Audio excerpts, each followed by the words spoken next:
T'as 1,5 million d'abonnés sur TikTok. Aujourd'hui, tu fais combien de chiffre d'affaires Généralement entre 5 et 10 000 par mois. L'échange avec Marc a été une véritable masterclass. Honnêtement, j'aurais pu donner plus de 1000 € pour tout ce que j'ai appris. J'ai gagné à peu près 500 000, 600 000 abonnés au bout de 5 mois déjà. Il nous donne carrément toutes les étapes de son funnel d'acquisition ou encore le tout nouveau système qu'il vient de mettre en place et qui lui permet de faire x10 en termes de quantité de contenu. En fait, c'est un tunnel très simple. Il n'y a pas forcément besoin d'être totalement génial et parfait en marketing pour commencer à gagner sa vie sur Internet. C'est l'histoire d'un mec qui a tout plaqué il y a 4 ans pour vivre son rêve le plus inimaginable, vivre de ses contenus en ligne. Un jour, j'ai pété un plomb, j'ai quitté mon travail et je me suis dit, ok, maintenant je me laisse 2 ans et il faut que j'arrive à en vivre. Il nous raconte ses nombreux échecs, les techniques qui l'ont aidé à se relever in extremis, mais aussi comment il ferait s'il devait tout recommencer de zéro. Il y a eu un moment spécifique, j'ai commencé à me dire, il faut que j'accepte l'idée de devoir refaire un travail que j'aime pas. Au-delà d'un plan d'action ultra concret, Marc va plus loin et nous explique les problématiques d'un créateur en hyper-croissance ou encore l'importance des formats longs pour convertir. J'avais même pensé à un système sur lequel je suis en train de travailler. C'était la première fois justement où je gagnais autant en postant juste une vidéo YouTube.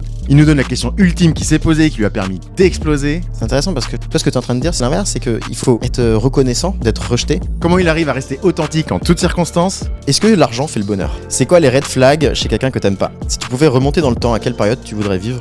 Waouh, c'est une question que je me suis jamais posée et que je pensais pas me poser un jour.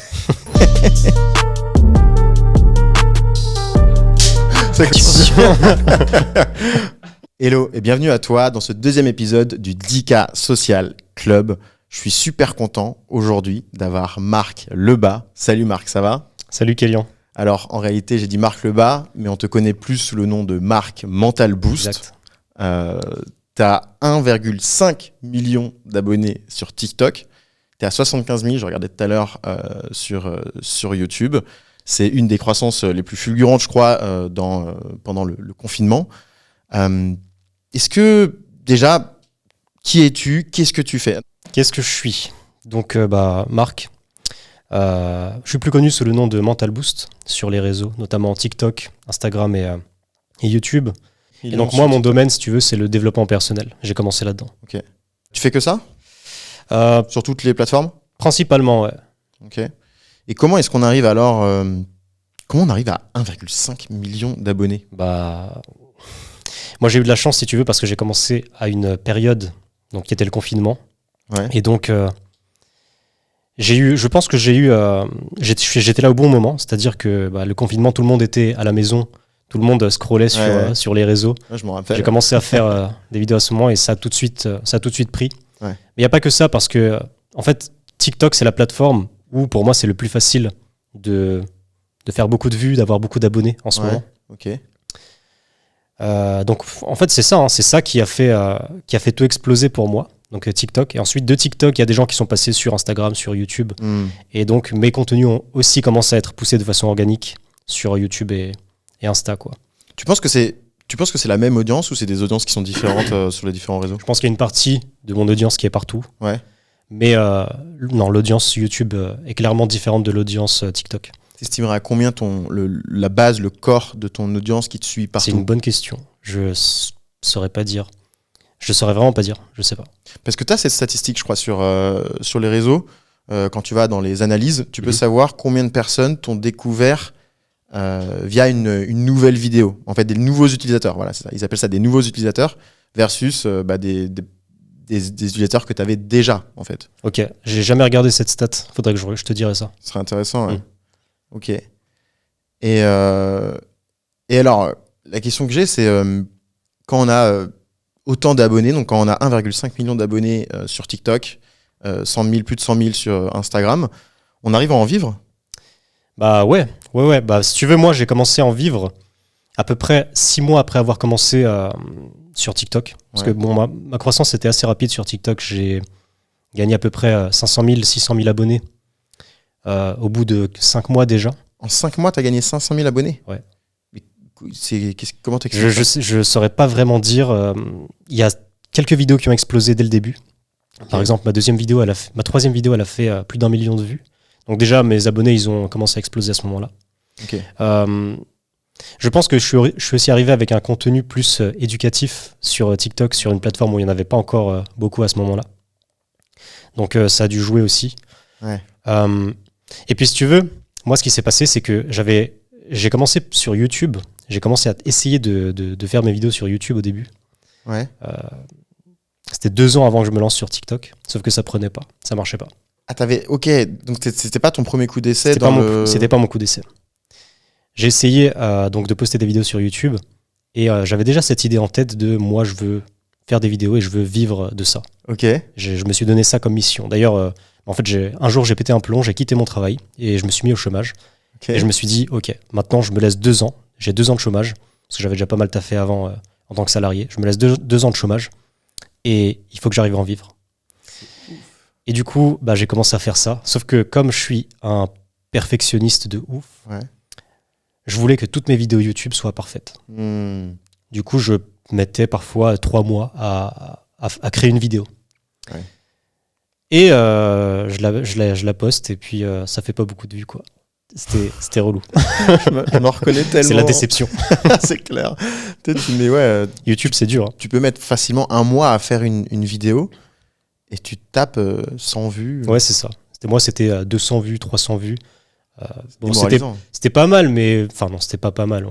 J'étais déçu. J'étais clairement Ça, déçu. c'était des 2 premières années ou non, où t'as commencé comme ça. En fait, tu t'es donné 2 ans pour réussir à vivre de ta créativité. Ouais. T'as commencé sur YouTube. Ouais. T'as commencé à vouloir être perfectionniste parce que j'imagine que tu te comparais aux standards Bah ouais, de forcément. l'époque. Donc des mecs qui en réalité sont là depuis 5-6 ans et qui ont des équipes derrière. Mais tout ça, nous, on le voit pas. Quand on Ouais. commence, on a l'impression qu'on va tout de suite faire mieux, qu'on va réussir à être au niveau et tout Ouais, ça. c'est clair. On se rend pas compte de la partie immergée de l'iceberg. Ok, donc au début, tu fais ça, tu te rétames, et ensuite, qu'est-ce qui se passe?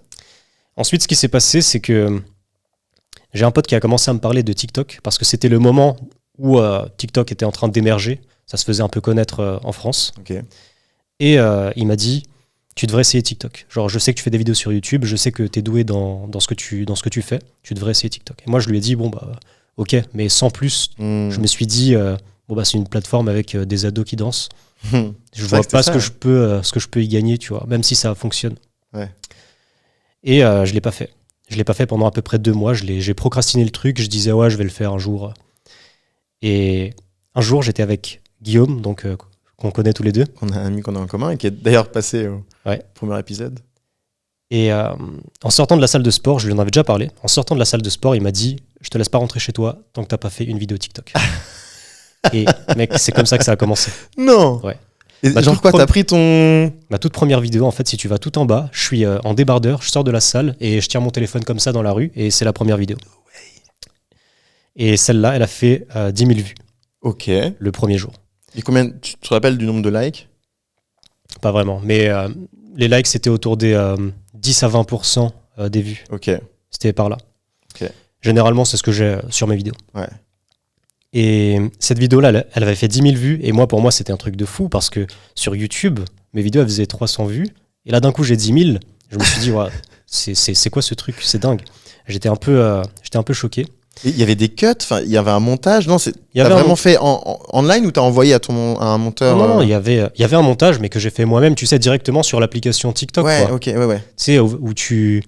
Ouais, je vois. Et t'as rajouté donc des petites images par-dessus, un petit Même peu? pas, genre. c'était juste ma tête. Et j'ai rajouté du texte pour décrire un petit peu les conseils. Directement sur TikTok, j'ai pas utilisé de plateforme de montage ou quoi que ce soit. Pas de lumière, pas de... Rien du tout. Et j'ai pris une musique, pareil, sur les musiques à la mode. J'ai regardé ce qu'il y avait, ce qui me Regarder plaisait. les trends, ouais. C'est ça, et j'en ai mis une et j'ai envoyé ça, quoi. Ok. Donc ça, c'est ta première vidéo. Toute première vidéo. Et à partir du moment où j'ai vu ça, je me suis dit, ok, je m'arrête plus. Là, je vais capitaliser là-dessus. Ouais. Et puis j'étais déjà à 1 an et demi de chômage, tu vois. Donc il me restait 6 mois. Et si j'arrivais pas à en vivre, je me suis dit qu'il fallait que je retrouve un travail et j'avais vraiment pas envie. Attends. Parce que pendant sur les 2 ans de chômage, pendant 1 an et demi, t'as essayé de faire du YouTube. Ouais. Oh, et c'est face au délai qui s'approche, à la deadline qui arrive, que tu t'es dit, en fait, ok, vas-y, je vais tester ton truc de merde là, TikTok. Il y a ça, et puis même, en fait, au bout d'un moment, je commençais à me dire, ça va pas marcher. Tu vois. À 1 an et demi, je me suis dit, en fait, ça ne mène nulle part. Et j'ai commencé à me dire, il faut que j'accepte l'idée de devoir refaire un travail que j'aime pas, parce que c'est probablement ce qui va arriver. Ah, Et On va passer sur un autre sujet peut-être un peu plus spirituel, mais pour moi, je le relie un peu à la loi de l'attraction. J'ai l'impression qu'il y a eu un moment spécifique où je voyais que ça marchait pas. Donc c'était juste une semaine avant que je me lance sur TikTok. Je voyais que ça marchait pas et c'est là où je me suis dit bon, ça va pas marcher et tout. Je suis allé sur mon balcon et j'ai regardé par la fenêtre et je me suis posé la question, est-ce que je peux accepter que ça marche jamais ? Est-ce que je peux accepter ça ? Et j'ai senti un genre de soulagement. Je me suis souvenu d'une phrase que j'avais entendue, c'était une femme qui l'avait dit sur YouTube, une américaine, qui disait « T'as pas besoin de te sentir bien tout le temps ». Et là, justement, j'étais dans un moment où je me sentais pas bien. Et j'ai laissé cette phrase me traverser. Et je me suis dit, est-ce que je peux juste être bien là tout de suite normal, sans avoir besoin de réussir forcément ? Et j'ai senti effectivement ce soulagement. Et c'est comme si j'avais un peu lâché prise là-dessus. Et pour moi, c'est comme ça que ça marche. C'est à partir du moment où tu lâches prise sur le truc que tu voulais absolument, sur ton désir désespéré d'obtenir cette chose, que ça fonctionne. Une semaine après, ma première vidéo, elle faisait 10 000 vues, la deuxième, elle a fait 100 000, la troisième, elle a fait 1 million. Et je sais pas comment c'est arrivé, je sais pas pourquoi c'est arrivé, mais j'aime bien me raconter cette histoire en tout cas.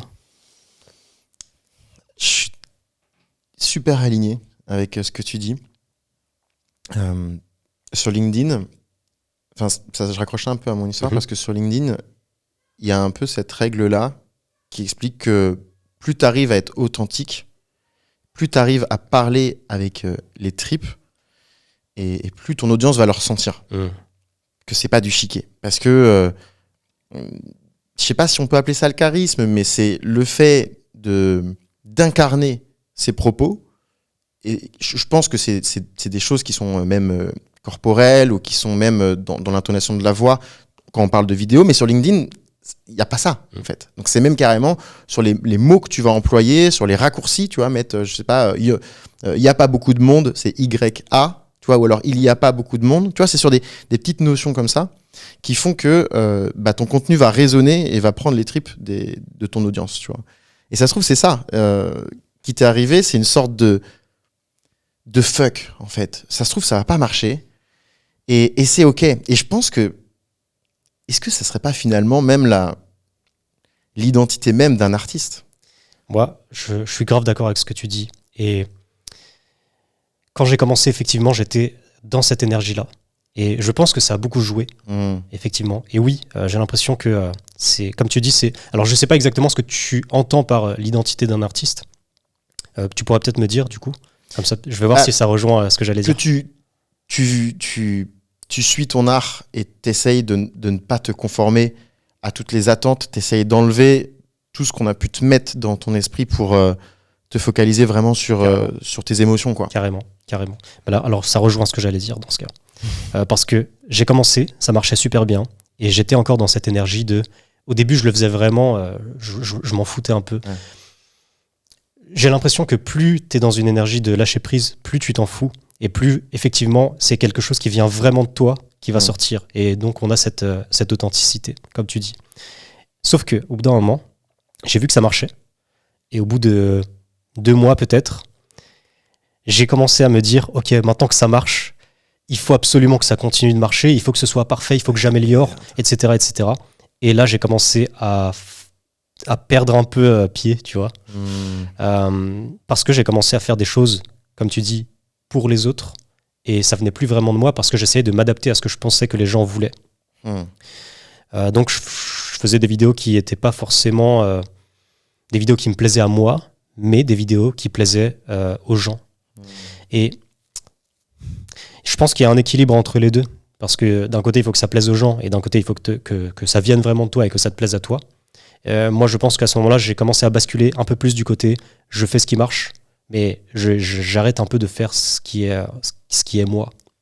Ça s'est ressenti au niveau de l'engagement? Ça s'est carrément senti. Ça s'est ressenti. Ouais, j'ai senti que les vues ont diminué, que il y avait moins d'interaction, il y avait moins d'intérêt autour de ce que j'étais en train de construire. Donc, on en revient toujours à la même chose en fait. Pour moi, plus t'es dans un désir désespéré de réussir, moins ça marche. Plus t'es ancré à l'intérieur de toi et tu donnes vraiment quelque chose qui vient de toi, plus ça marche. C'est comme la séduction, en fait. C'est comme tout, ouais. Comme la séduction, comme... en fait, Ouais, comme tout dans la vie. c'est ça. Moi, j'ai plein d'exemples. Il m'est arrivé plein de trucs là-dessus.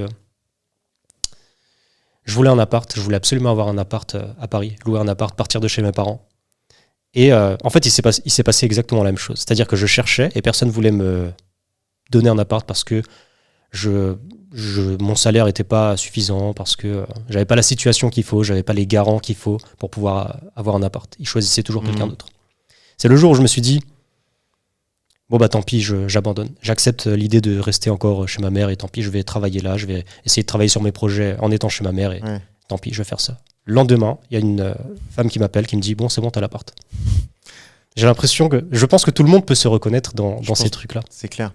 Je pense qu'il y a un peu de tout. Je pense qu'il y a aussi très certainement un peu de hasard, mais en même temps, le hasard est souvent aussi provoqué par des choses des tout petits détails qu'on vient provoquer sans le vouloir. Bien sûr. Oui, c'est un peu métaphorique. Ouais. Je pense que l'anecdote que j'ai donnée là, c'est un peu métaphorique parce que sinon on va rentrer dans un truc trop spirituel. Moi j'aime bien de toute façon quand c'est très logique. Quand c'est logique, quand j'arrive à comprendre, quand il y a une cohérence.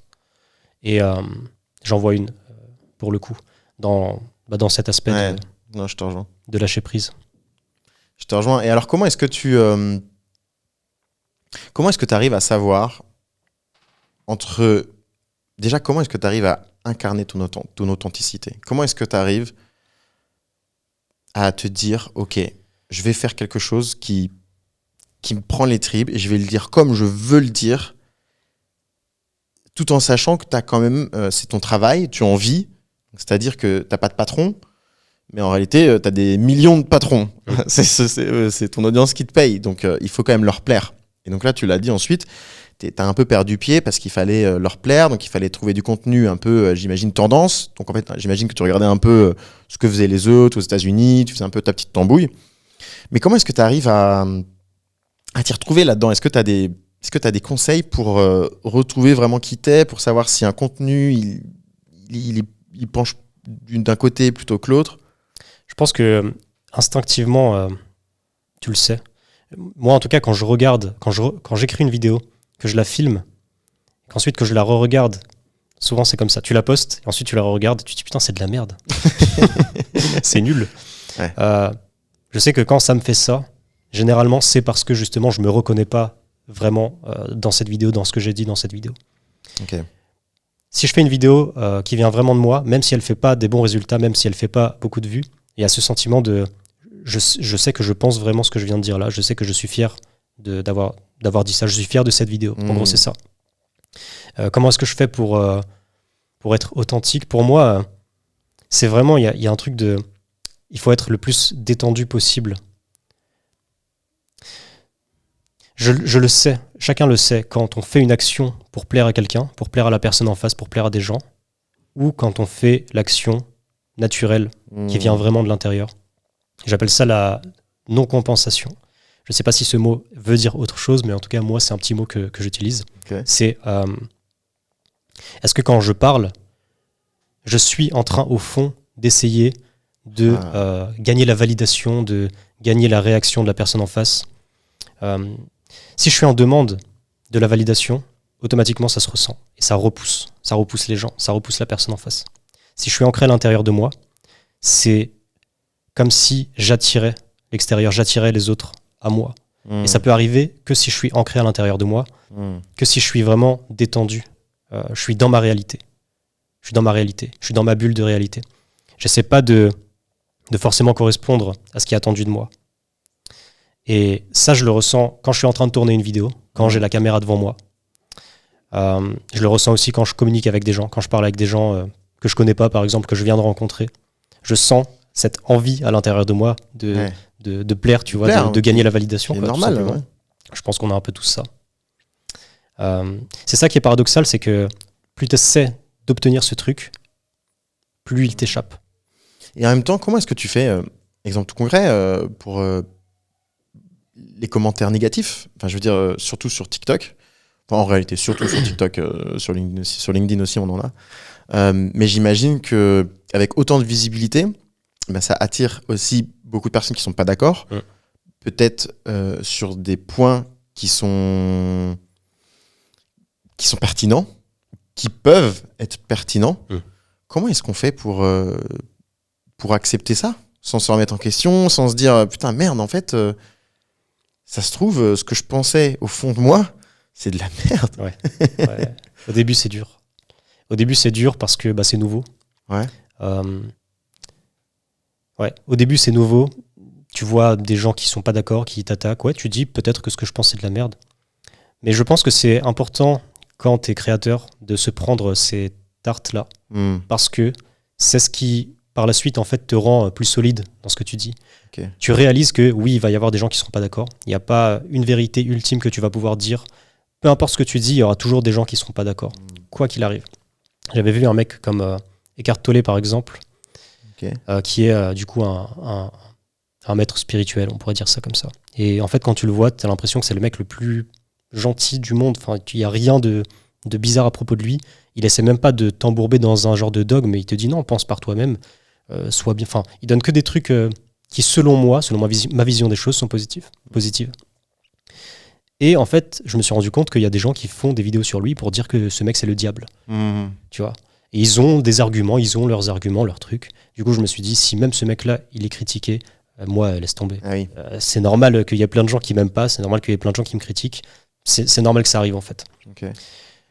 Il y a aussi le fait de se dire que tu pourras jamais mettre tout le monde d'accord, peu importe le sujet. Ça n'arrivera pas. Du coup, il faut abandonner cette idée-là. Et il faut aussi, je pense, vivre ses émotions. Vivre ses émotions de rejet, de jugement. Dans ma vie de tous les jours avant, ça m'arrivait de me faire rejeter, ça m'arrivait de me faire quitter par ma copine ou des trucs comme ça. Et là, en fait, tu arrives sur les réseaux et tu as plein d'abonnés d'un coup. Et du coup, c'est à plus grande échelle. Tu as plein de gens qui, du coup, sont pas d'accord avec toi, qui t'aiment pas, potentiellement.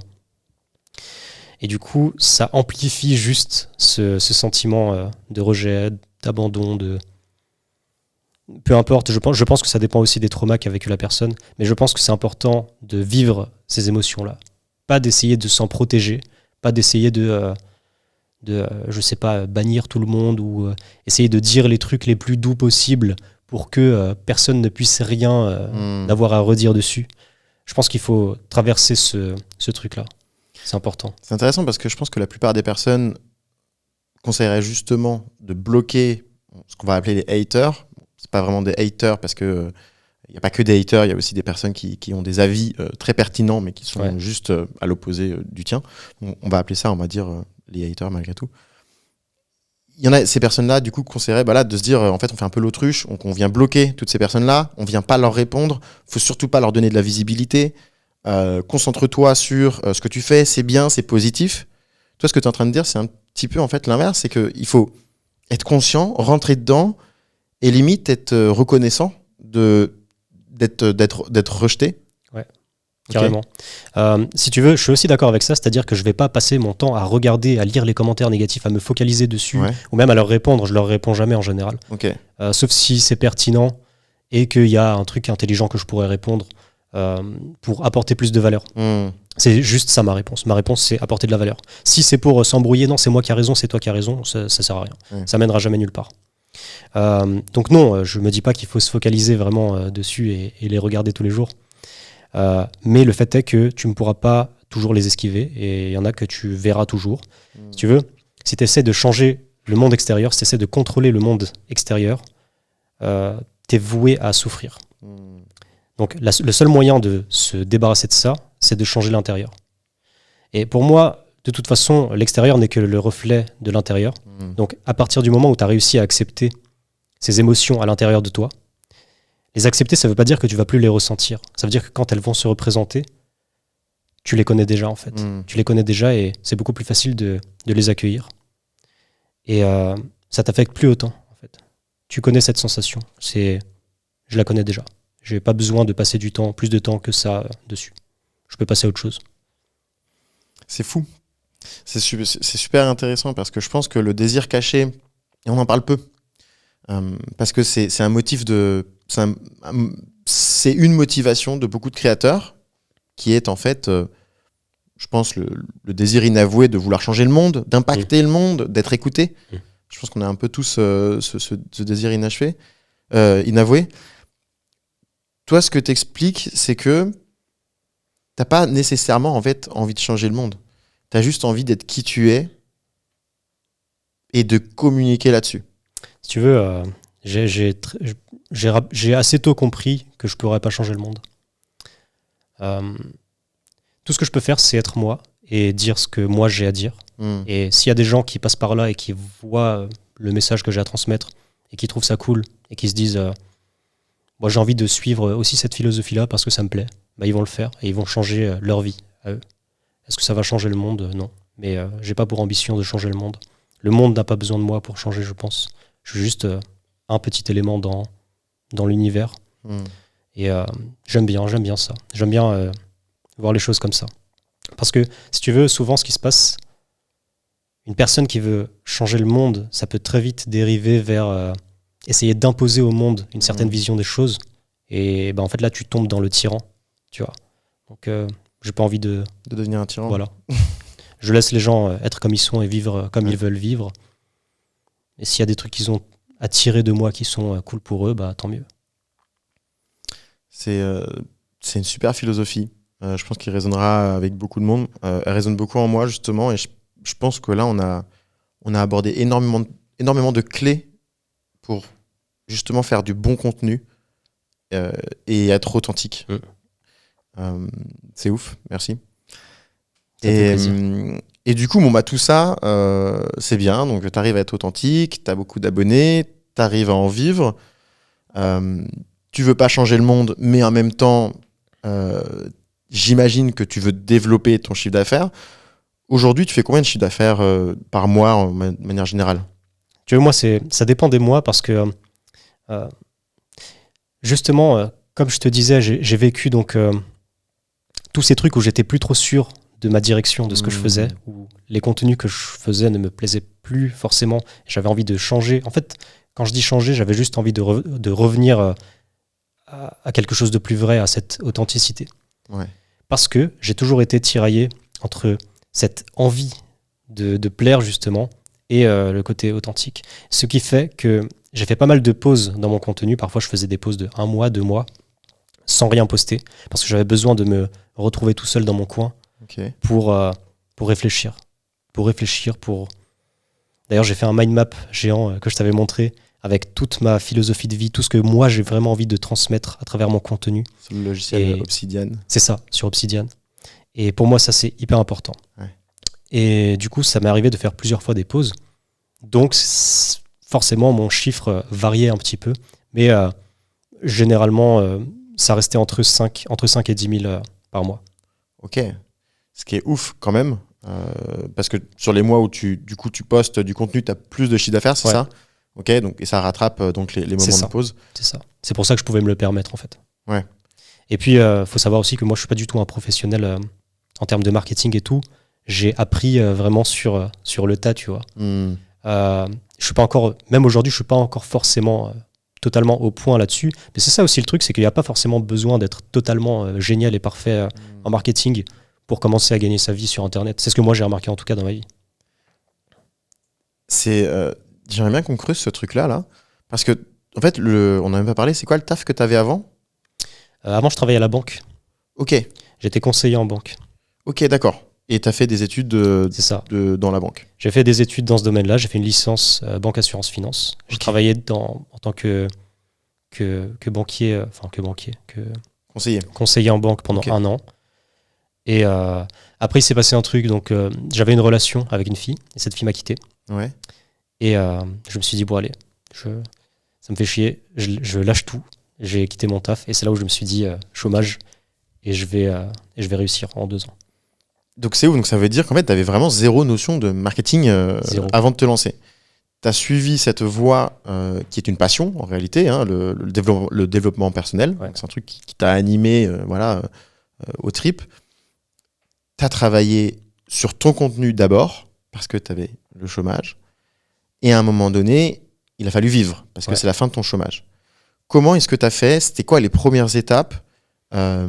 C'était quoi en fait les différents jalons du développement de ton chiffre d'affaires? Comment est-ce qu'on arrive à devenir un créateur / entrepreneur TikTok, Instagram, etc. Qui gagne 5 à 10 000 euros par mois? Alors, j'ai commencé donc les 6 premiers mois, je gagnais pas beaucoup d'argent parce que je faisais juste du contenu. Ouais. J'avais rien à vendre, j'avais rien à proposer de Audience spécial. first, du coup. J'avais quand même des partenariats, des gens qui me proposaient des partenariats, notamment TikTok. J'avais fait un partenariat avec TikTok qui m'ont demandé si je peux faire une vidéo pour eux, pour qu'ils puissent faire de la pub avec. Ok. Donc ça, c'était vraiment cool, c'était gratifiant pour moi. Stylé. Et au bout de 6 mois, j'ai appelé un pote à moi au téléphone. Et ce gars-là, c'est un très bon ami à moi. Il m'avait dit il y a 1 an de cela, j'avais fait un voyage avec lui en Biélorussie. Ne me demande pas pourquoi la Biélorussie. J'allais dire qui va en Biélorussie? Ça, c'est une autre histoire. Ok. Et du coup, il m'a dit, mec, ça y est, j'en ai marre de tout, je vais devenir riche. Il m'a dit ça. Ok. Et bon, je me suis dit, bon, tout le monde dit ça, voilà, je ne l'ai pas trop cru. Et ce qui s'est passé, c'est que donc 6 mois après que j'ai commencé TikTok, je l'ai appelé. Et moi, je lui ai dit, mec, j'ai gagné 500 000 abonnés et tout sur TikTok, c'est trop bien, il se passe des trucs de ouf dans ma vie. Ouais. Et lui me dit, ah ouais, moi j'ai gagné 100 000 euros le mois dernier, je suis parti vivre en Estonie. What the fuck? Du coup, j'ai vu, enfin, 6 mois ça m'a après. choqué. Ouais, ça m'a choqué. Donc ici, il a lancé un business sur Internet. Et il a gagné beaucoup d'argent. Et il est C'est quoi? parti vivre en Estonie. C'était dans la vente de formation aussi. Mais ok. Ouais. Tu sais sur quoi? Sur quel Il y avait plusieurs trucs. Il n'y en avait pas qu'une. Enfin, je ne connais pas exactement son business model. Je ne sais même pas si je peux en parler en fait. Tu Ok. vois. Je ne sais pas s'il veut que j'en parle. Faudra d'abord que Quoi je- qu'il en soit, dans tous les cas, c'est pas ça le cœur du sujet. Le cœur du sujet, c'est qu'il y a un mec qui t'a montré que c'était possible. Exact. Ça t'a cassé une barrière mentale, en fait. Et aussi, ce mec-là, il m'a dit, rejoins-moi en Estonie et on va faire ta première formation. Ah ouais? Donc là, j'ai fait mes valises et j'ai dit oui direct et je suis parti. Du coup, il m'a invité chez lui. Je suis resté chez lui pendant 4 mois, je crois. Et là, on a commencé à faire ma première formation. Et lui, il m'a aidé sur tout l'aspect marketing. Et en même temps, il m'a appris comment faire. C'était un peu un coach, quoi, finalement. Donc ouais, il m'a aidé à mettre tout ça en place, à mettre un tunnel de vente en place, à commencer à faire les mails, du mailing et tout. Enfin, une séquence mail, je veux dire. Et c'est comme ça que j'ai commencé à gagner de l'argent. Ok, alors, donc en fait, on en revient un petit peu au système de coach. C'est ça. C'est une personne, C'est un ça. mentor, un Ouais. coach. Parce que moi, j'y connaissais rien du tout. Là, tu l'avais de manière gratuite. Et en même temps, je pense que tu as eu cette chance-là, donc tu l'as saisie, cette opportunité-là.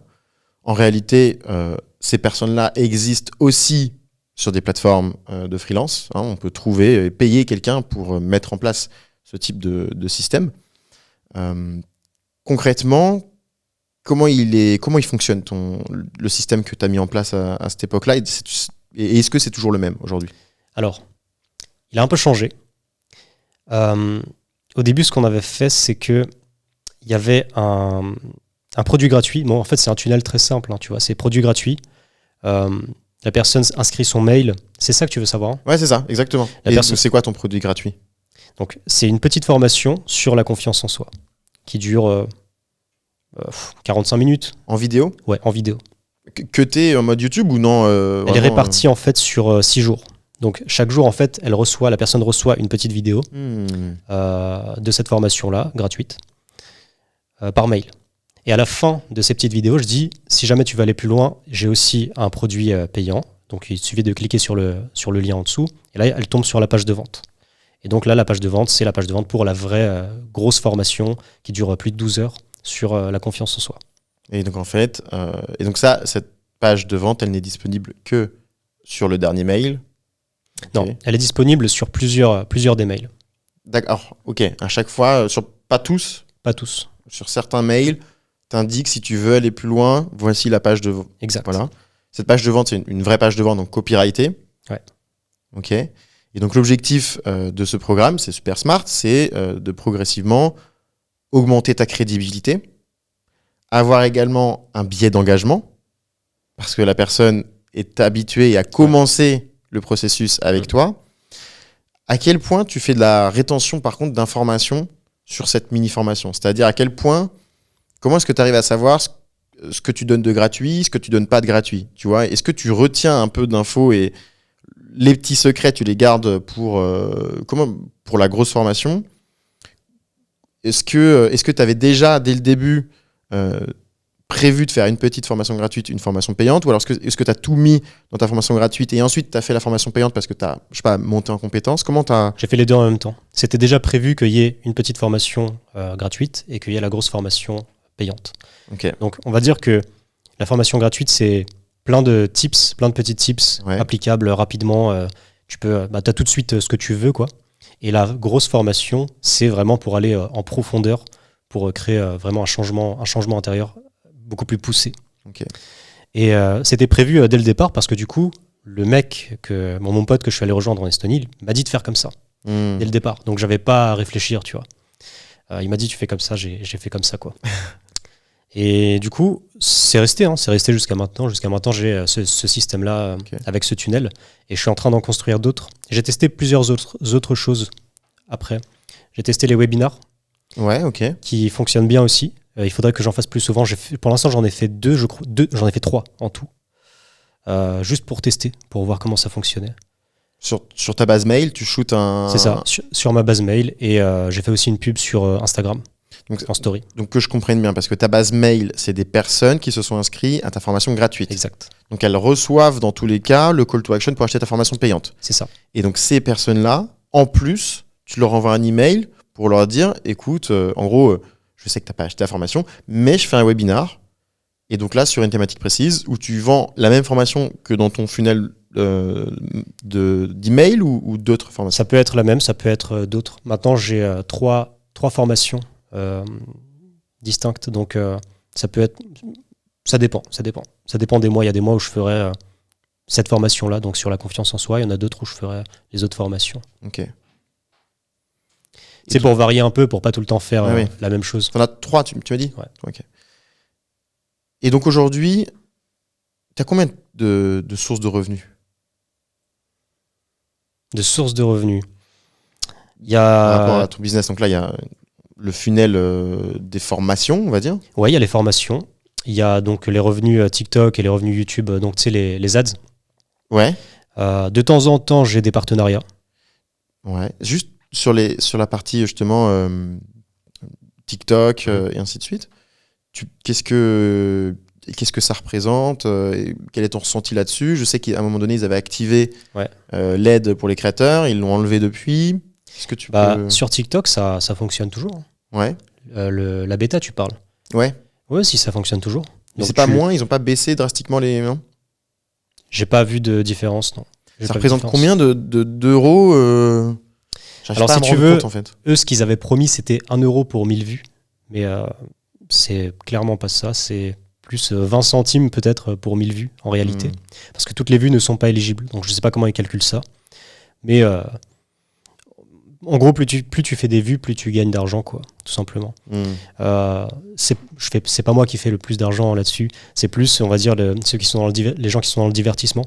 Ouais. Parce qu'eux, ils ont quand même des vues assez conséquentes. Moi, je ne vais pas forcément faire 1 million de vues à chaque vidéo. Donc, c'est pas là où je gagne le plus. Mais tu fais combien de vues en moyenne par vidéo? Je dirais entre 100 000 et 1 million. Entre 100 000 vues et 1 million de vues. Et ça, du coup, ça permet de gagner encore une fois, ça dépend, si je poste beaucoup, si je poste pas beaucoup. Ouais.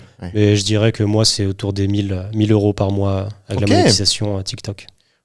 Ok. Il y a des gars qui font beaucoup plus. Hein. Non, mais je comprends. Mais disons que déjà, pour avoir une échelle de valeur, c'est super intéressant parce que tu te dis que, en réalité, même si t'as pas les funnels, même si ainsi de suite, alors ça reste difficile d'en vivre parce que on parle en chiffre d'affaires, donc faut enlever ensuite les impôts, etc. Tu peux pas te reposer que sur ça, quoi. Tu peux pas te reposer là-dessus, bien sûr. N'empêche que c'est quand même encourageant. Je trouve. Et ça, par rapport à un Instagram, j'imagine, qui est ridicule, et YouTube, pareil, non? Il n'y a pas de monétisation. Enfin, sur les shorts, en tout cas, c'est sur les vidéos courtes, il n'y a pas de monétisation. Instagram ou même YouTube, il y a quasiment rien. Ok. Par contre, les vidéos longues YouTube, ça, oui, la monétisation est un peu mieux. Ouais. Et aujourd'hui, toi, avec 75 000 abonnés, tu tu palpes un peu, quoi. Bah, encore une fois, je n'ai pas beaucoup posté sur YouTube. Là, justement, je compte beaucoup plus poster sur YouTube et un peu moins sur le format court. Ouais. Parce que, justement, j'ai envie d'apporter encore plus cet aspect authentique, déjà. Et aussi, on a une discussion à propos de ça, c'est que les vidéos longues, c'est beaucoup plus important que les vidéos courtes. Pour moi, les vidéos courtes, on te découvre grâce aux vidéos courtes. Et les vidéos longues, c'est vraiment pour... je sais pas si on peut dire fidéliser, mais en tout cas, les gens s'attachent beaucoup plus à toi quand ils regardent une vidéo de 30 minutes de toi, plutôt qu'une vidéo de 30 secondes et ils swipent juste après, quoi. Ouais. Et de toute façon, tu le sais aussi. Ouais, non, mais c'est effectivement... on en a discuté un petit peu tout à l'heure. C'est ça, c'est ce principe de... Sur Internet, le plus difficile, c'est de faire confiance à quelqu'un. Ça va être de plus en plus difficile de faire confiance à quelqu'un parce qu'il y aura de plus en plus de contenu, de créateurs. Et en plus, avec l'avènement des intelligences artificielles, l'enjeu, ça va être surtout de savoir quelle information est de qualité. Et donc, pour ça, on va avoir... en fait, c'est déjà un petit peu le principe, je sais pas, des magazines, c'est déjà un peu le principe même des hommes politiques, et ainsi de suite. On s'attache plus à un homme politique plutôt que aux différentes idées qu'il a derrière, tu vois. Et donc, c'est vrai que la conclusion à laquelle on était venu, notre analyse, c'est que ce soit LinkedIn dans mon cas, ou alors TikTok, d'une manière générale, on va dire les vidéos en format vertical de ton côté, tout ça c'est bien pour faire du bruit. Sauf que ce bruit-là, il faut ensuite le transformer. Et sauf si jamais tu veux faire du divertissement, et à ce moment-là, donc du coup c'est TikTok qui te reverse de l'argent. Mais pour transformer ce bruit-là, il faut te crédibiliser. Et c'est beaucoup plus difficile de te crédibiliser quand tu fais uniquement des vidéos courtes, parce que les gens n'ont pas le temps de te faire confiance. C'est comme un pote. Un pote que tu vois 5 minutes tous les 36 du mois, tu auras beaucoup moins confiance en lui que si c'est quelqu'un avec qui tu travailles tous les jours, ainsi de suite. Et donc effectivement, moi en tout cas, j'ai remarqué une énorme, pas un énorme, mais un vrai changement sur LinkedIn dans mon engagement depuis que j'ai commencé à faire du contenu long, que ce soit des newsletters, des vidéos YouTube, et ainsi de suite. Toi, est-ce que tu as ressenti un changement quand tu as fait du YouTube ? Carrément. Ouais. Si tu veux, une grande partie de mon chiffre des gens qui deviennent mes clients, j'ai vu qu'ils venaient de YouTube, beaucoup plus que des autres réseaux. Enfin, en tout cas, beaucoup plus que TikTok. J'ai vraiment l'impression que TikTok, c'est beaucoup plus dur pour les gens d'aller sur ton profil, de cliquer dans la bio et d'aller plus loin, tu vois. Ouais. Pourtant, c'est ce que j'ai fait au début et ça a quand même commencé à marcher. J'ai quand même commencé à gagner de l'argent avec ça. Mais c'est vrai que YouTube, quand je poste une vidéo, j'ai tout de suite une audience beaucoup plus qualitative, beaucoup plus qualifiée. Donc j'ai vu notamment j'avais posté un jour un extrait d'une de mes formations qui a duré, je sais plus, 15 minutes ou 20 minutes. Et ça avait fait pas mal de ventes juste en postant cette vidéo. Ah ouais ? Ouais. J'avais fait genre 7 000 €, je crois, juste sur cette vidéo. Wow. C'était la première fois justement où je gagnais autant et où j'étais un peu choqué, tu vois. Que c'était possible de gagner de l'argent en postant juste une vidéo YouTube. Et c'est là où j'ai vu aussi que YouTube, c'est puissant. Mais surtout que c'est evergreen. C'est-à-dire que ta vidéo YouTube par rapport à TikTok, j'ai l'impression que... moi, j'ai l'impression que quand tu te balades sur YouTube, les vidéos qu'on te propose, certaines ont 3 ans. Sur TikTok, c'est beaucoup moins le cas. Ouais, carrément. Donc aujourd'hui, ça continue à te faire des ventes. Ouais, c'est ça. Mais YouTube, c'est ça. Tu postes une vidéo et en fait, cette vidéo, elle reste.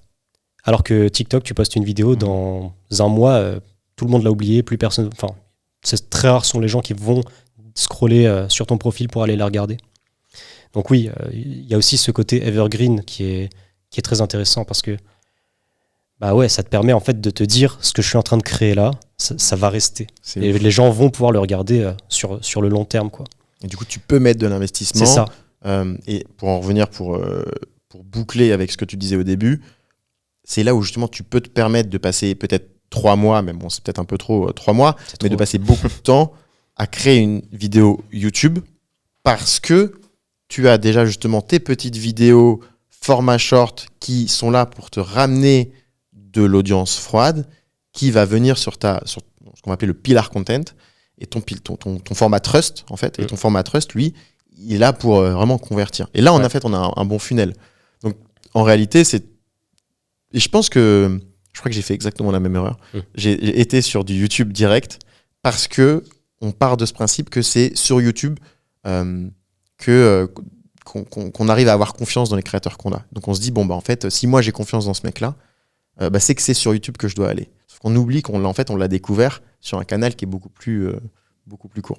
C'est clair. Moi, j'ai fait l'erreur inverse pour le coup parce que moi, je voyais que ce qui marchait bien, c'était les vidéos courtes. Et du coup, j'ai fait quasiment que des vidéos courtes et plus beaucoup de vidéos YouTube. Et c'est après que j'ai réalisé que en fait, YouTube, c'était hyper important aussi. Ouais, mais t'avais commencé sur YouTube. Au tout début. Ouais, t'as raison. Putain, t'as raison. Ouais, du coup, en fait, on a fait la même erreur. Ouais. Mais je pense que beaucoup de personnes font ça. Donc en fait, si on résume un peu, je pense que tu vois, on est sur deux domaines quand même bien différents et des réseaux bien différents. Et pour autant, on arrive à déceler une règle commune qui est de commencer avec du contenu court.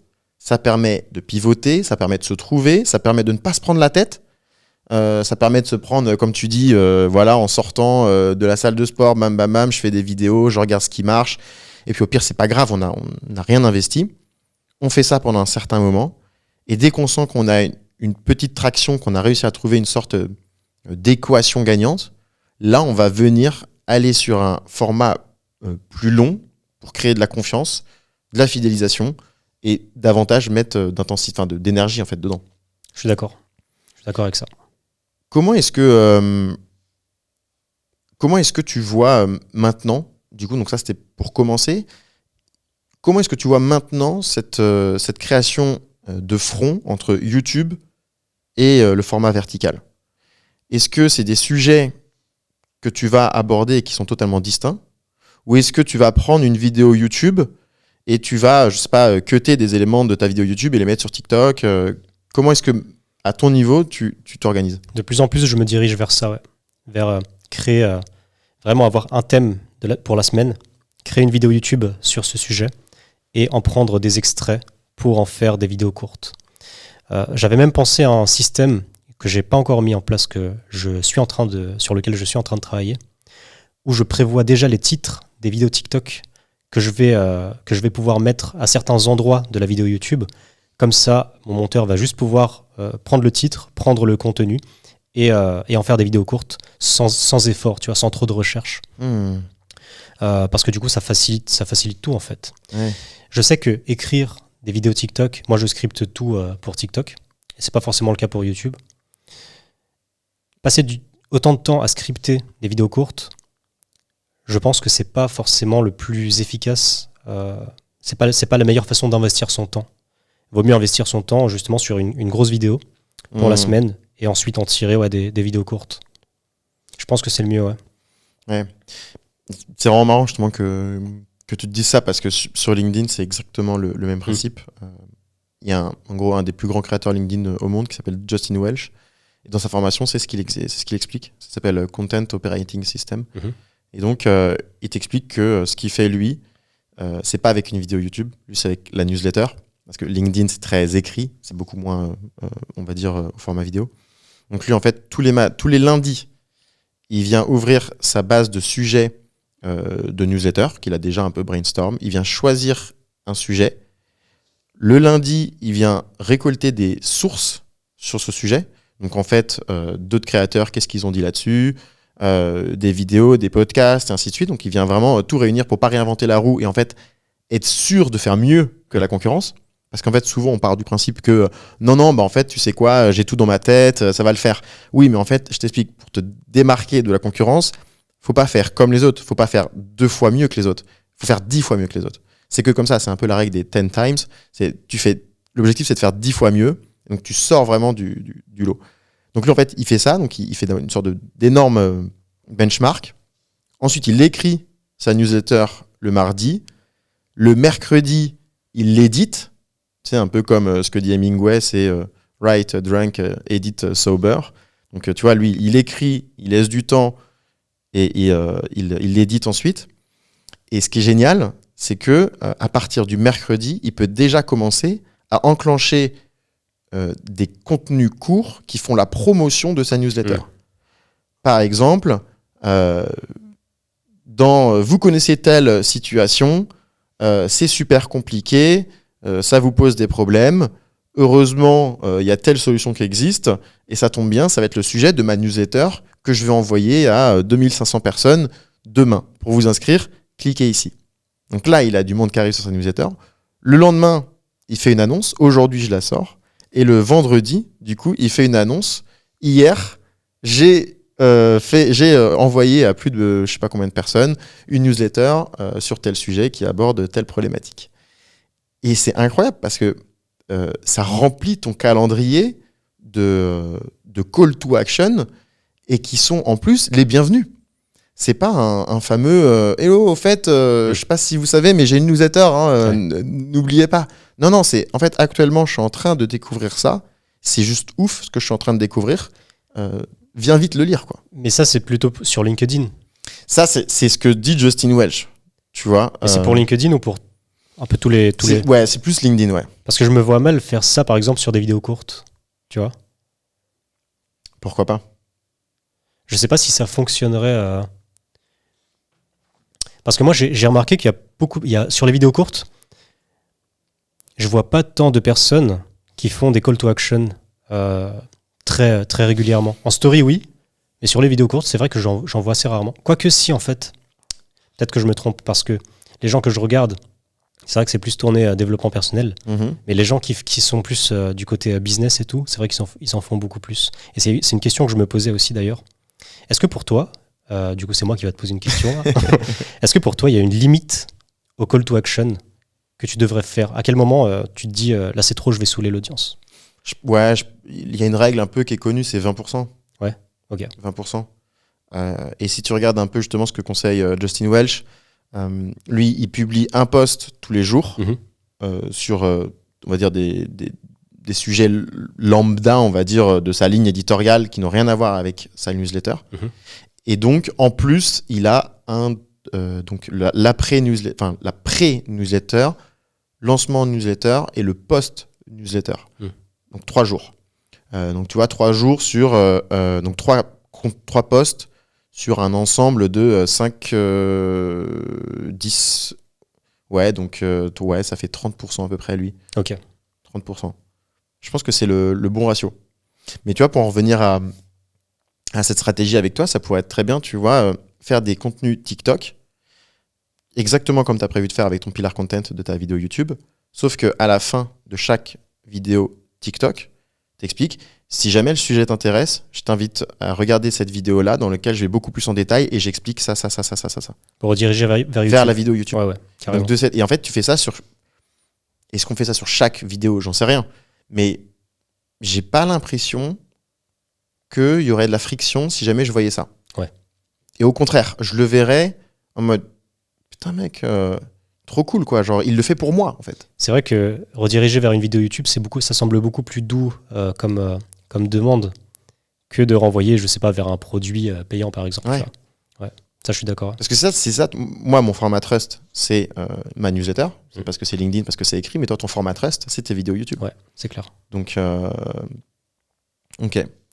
Franchement, je pense que tu as un truc à faire. Hein. Non, mais de toute façon... je suis en train de tester des nouveaux trucs. En ce moment, c'est un petit peu la phase de test. Et moi, j'avais aussi une grosse peur, justement, de vendre pendant très longtemps. Parce que je me disais, si je propose un truc payant, les gens vont tout de suite se dire, mais comment oses-tu proposer quelque chose de payant, tu vois? Je sais pas pourquoi. Peut-être que tout le monde commence comme ça, quand on commence à vendre quelque chose sur les réseaux. Je sais que moi, je l'avais beaucoup, ce truc-là. Probablement mon envie de plaire aux gens. Et...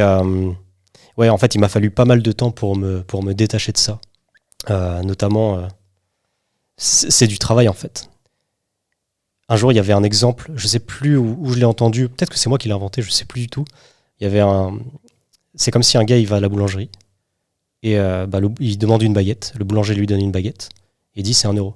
Et le mec, il dit, mais comment ça, c'est 1 euro? Tu fais pas ça juste pour aider les gens? Tu vois? C'est complètement con. Et... aujourd'hui, j'arrive beaucoup plus à me dire ça et à sortir de cette peur de vendre quelque chose parce que... ouais, parce qu'en fait, je je comprends les gens qui peuvent se dire ça parce que Internet, les arnaques et tout, c'est vrai qu'il y en a beaucoup. Du moins, c'est ce qui se passe dans la tête des gens. Et ça se passait aussi dans ma tête à moi. Mais ça m'a tellement aidé dans ma vie, moi, le fait d'acheter des formations, de me former, de prendre des coachs, qu'en fait, je peux que me rendre à l'évidence, tu vois. En fait, ça fonctionne. Pas tout fonctionne, pas tout ce que j'ai acheté, pas tout ce que j'ai vu, pas tout ce que j'ai pris a fonctionné. Mais je dirais, dans 50% des cas, ça a été bénéfique pour moi. Ça m'a fait avancer. Et ça valait le coup du coup de perdre 50%. Je vais le reformuler. Ça valait le coup d'acheter donc toutes ces formations et de prendre tous ces coachings, même si 50% étaient nuls, pour les 50% qui étaient bons. Parce que finalement, si j'avais pas fait ça, moi, j'en serais pas là aujourd'hui, quoi. Je suis totalement d'accord avec toi et je pense que c'est le plus gros secret. C'est même pas un secret parce que c'est la solution la plus évidente et que tout le monde réfute, enfin que la majeure partie des personnes réfutent, c'est que les formations en ligne, c'est ce qui te permet d'évoluer. On est aujourd'hui dans ce qu'on appelle la creator economy. La creator economy, c'est un nouveau modèle de société, en réalité, un nouveau modèle de fonctionnement professionnel. Comment est-ce que ça se passe quand les personnes qui t'apprennent à vivre et à travailler sont des professeurs, et les professeurs vivent dans le passé, c'est-à-dire qu'ils répliquent nécessairement ce qui a fonctionné dans le passé pour te préparer à l'avenir. Et c'est là en fait où il y a un problème, et c'est là où on a le devoir de trouver des professeurs qui ne se basent pas du coup sur le passé, mais qui se basent sur le présent. Et c'est en ça que pour moi les formateurs, les vendeurs de formation, les coachs, mais même sur YouTube, j'ai envie de dire, mais les créateurs de manière générale, c'est un devoir public, ça devrait être une obligation juridique de se former auprès d'eux et qu'on arrête de les diaboliser. Alors, bien entendu, il y a un petit peu de tout. Mais on va passer à la fin déjà de cette... j'ai pas pu poser toutes mes questions, mais c'est bon, tu reviendras, c'est pas grave. On peut les faire en mode rapide. Ouais, non, mais justement, j'ai des petites questions rapides, un peu snack et beaucoup plus légères. Est-ce que l'argent fait le bonheur ? Je dirais oui et non. C'est-à-dire, si t'as pas beaucoup d'argent, ça va être peut-être plus difficile d'être heureux. Déjà, ça va t'obliger à faire probablement un taf que t'aimes pas juste pour gagner de l'argent. Donc c'est relou. La phrase de tout le monde, c'est ça y contribue, quoi. Ça y contribue. Ça y contribue. Je pense que ça fait pas tout, parce que sinon on verrait pas autant de personnes riches qui sont complètement déprimées. Donc je pense qu'il y a quand même... La base est à l'intérieur, mais l'argent, ça te donne une certaine liberté. Ça te donne la possibilité d'explorer le monde beaucoup plus en profondeur que si tu n'avais pas ça, quoi. Et puis aussi, ça te donne le temps. D'une certaine façon, moi, ce que ça m'a donné, c'est le temps. C'est ne pas avoir à tous les jours suivre les ordres de quelqu'un. Moi, de toute façon, c'est quelque chose qui a toujours été très difficile pour moi. De choisir mes horaires. Je pourrais travailler toute la journée, mais seulement si c'est moi qui l'a choisi, tu vois. Et cette liberté-là, je pense que c'est inestimable. Okay. Après, je pense que c'est pas forcément fait pour tout le monde, et je pense que c'est pas la vie de tout le monde. Il y en a qui sont heureux en étant salariés, parce qu'ils sentent moins de pression, ils finissent leur journée, ils peuvent faire ce qu'ils veulent. Il y en a qui ça convient. Est-ce que l'argent fait le bonheur, du coup ? Je dirais que ça dépend de qui t'es. En réalité, je me rends compte qu'elle n'est pas du tout légère, cette question. On pourrait débattre. Il y a trop de trucs sur lesquels j'ai envie de rebondir, mais l'objectif un peu de ces questions, c'est qu'on réponde rapidement. C'est quoi les red flags chez quelqu'un que t'aimes pas ? Les red flags ? Ouais. Genre, tu te dis ça, je le connais pas, mais... Bon, déjà, tout ce qui est méchanceté gratuite, enfin, tous les comportements un peu passifs-agressifs, que tu vois directement. Et aussi, moi, il y en a un en particulier pour lequel je me méfierais, c'est si la personne essaie trop de se survendre. Elle est trop d'accord avec toi tout le temps sur tout. Elle essaie trop de montrer qu'elle est bien, que c'est une bonne personne. Tu vois, paradoxalement, pour moi, les gens qui veulent trop montrer que c'est des bonnes personnes, souvent, ça cache quelque chose. C'est pas normal. Tu peux pas être bien partout, parfait partout et super gentil avec tout le monde tout le temps. Pour moi, je me méfierais, tu vois. D'où l'importance dans la création de contenu aussi de montrer ses blessures. Ouais. C'est ça. C'est Naval qui expliquait que les cicatrices étaient le nouveau CV d'un entrepreneur. Ok, Et plus tu as de cicatrices, et plus justement tu es crédible. On en revient. ok. La vulnérabilité. Ouais. Ok. Si tu pouvais remonter dans le temps, à quelle période tu voudrais vivre et pourquoi? Dans ma vie? Non, dans le temps. Dans le temps en général. Ouais. Moi, j'aime bien cette époque-là. Hein. Ouais. Ouais. La génération Internet en même temps, pourquoi on voudrait changer, c'est clair. tu vois? C'est clair. Non, il y a... Quand je regarde des séries ou des films, ce que j'aime bien, c'est l'époque un peu Vikings, par exemple. Tu vois. Ah ouais? Ouais. Je trouve qu'il y a un truc fort Ok. là-dedans. Après, je me dis, les guerres et tout. Aller Je suis pas aller sûr à la que- guerre avec mon épée.